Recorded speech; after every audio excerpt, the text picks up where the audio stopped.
बदलापूर स्त्री बीच प्रकरणाचे धागेदोरे राज्यात अनेक ठिकाणी असल्याचं समोर आलं होतं। या प्रकरणी ठाण्यातील आयव्हीएफ सेंटरवर केलेली कारवाई ही राज्यातील अशा पद्धतीची पहिली कारवाई असून ठाण्यातलं आयव्हीएफ सब सेंटर नसून ते घर असल्याचं गृहराज्यमंत्री योगेश कदम यांनी म्हटलंय। ठाण्यामध्ये कारवाई झाली ते कुठलेही सब सेंटर नव्हतं, ते एका घरामध्ये छापा आपण केलेला आणि तो पोलिसांच्या इंटेलिजन्सच्या मार्फत जी काही माहिती प्राप्त झाली होती त्या माहितीच्या आधारे तो छापा आपण टाकला होता। जे काही नाशिकमध्ये आयव्हीएफ सेंटर होतं त्या डॉक्टरांच्या मार्फत इथे काही रॅकेट चालवलं जात होतं।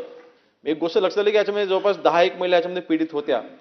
आता एकाच महिलेचं रजिस्ट्रेशन वारंवार कसं त्यांनी केलं तर सभापती महोदय यांनी एकाच महिलेला जेव्हा इंजेक्शन देत असताना रजिस्ट्रेशनच्या वेळेला त्यांनी खोटे आधार कार्ड वापरले की जे काही पोर्टल रजिस्ट्रेशनसाठी वापरलं जाते त्याच पोर्टलवरती ह्या महिलांचं रजिस्ट्रेशन करत असताना त्यांनी आधार कार्ड लिंक करून आपण ते रजिस्ट्रेशन आपण ते कंपल्सरी आपण करू आणि आधार कार्ड लिंक झाले की मग त्यांना डुप्लिकेशन करता येणार नाही।